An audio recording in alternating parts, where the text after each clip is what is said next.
Some groups of people catch some really unnecessary strays. And I saw something today earlier. It was a single mother talking about her kid who was getting a little out of line, which I can understand. Even as a married parent, kids can be difficult at times. And I don't think it really has anything to do with whether or not it's from a married couple or a single parent or parents of divorce or anything like that. It's just kids have their own opinions. They're their own unique individuals and they're going to act in ways that they're going to act. We can have some influence on that, but it really has nothing to do with the family dynamic. But in the comments that I saw in there, it would be completely different if you read that.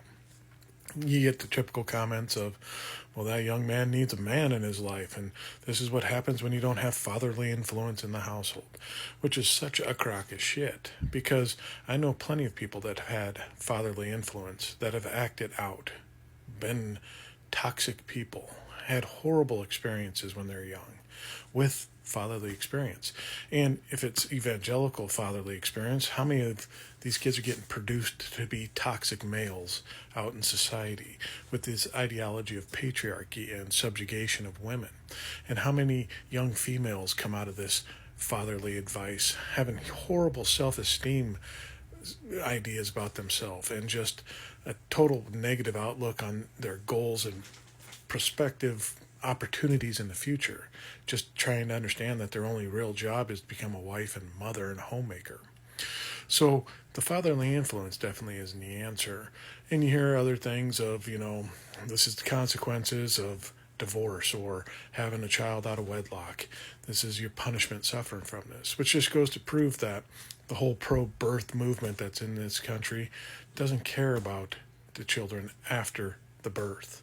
That's on you. It's your responsibility. It's your experience. Instead of being what truly would be called, according to their scriptures themselves, to be a community to raise up the individuals, to help and come alongside people that might be struggling and give them help and aid and respite and care and come alongside them and lift them up. No, that's your responsibility. That's the punishment that you deserve. That's the consequences of your actions. Unless this person could possibly be a future benefit to their church and line the coffers and whatever they want. It has nothing to do how these kids turn out with what dynamics in the household, whether from the point of view of being married or single or divorced or anything like that.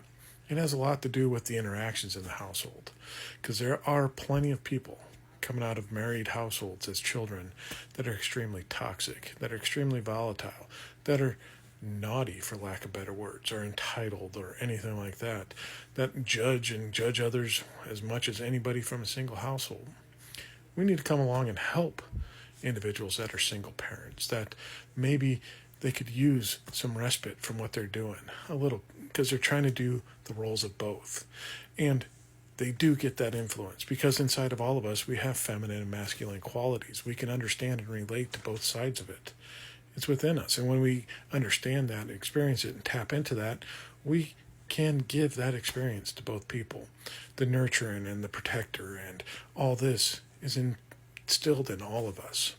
And we just have to let it flow out when it needs to flow out at what times.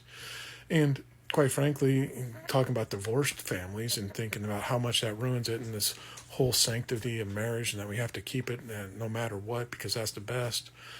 I don't know how many children of divorce I've talked to or have heard talk that the best thing that happened in their life was that their parents did get divorced because it left a toxic environment behind. The parents weren't getting along and it was affecting the kids, the arguing back and forth and just what was happening and the tearing apart.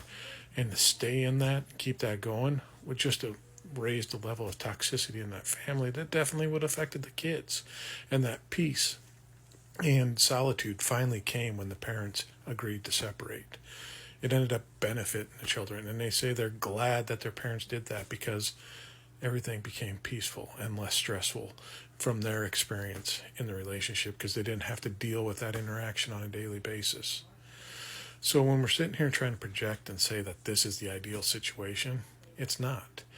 No situation is ideal. We just have to be able to willing to help each other out, no matter where we find ourselves and what responsibility wherever we're in. We have to come along each other, help each other out. lend when we can lend, give time when we can, and just be there for everybody else. Meet each other at everyone else's needs.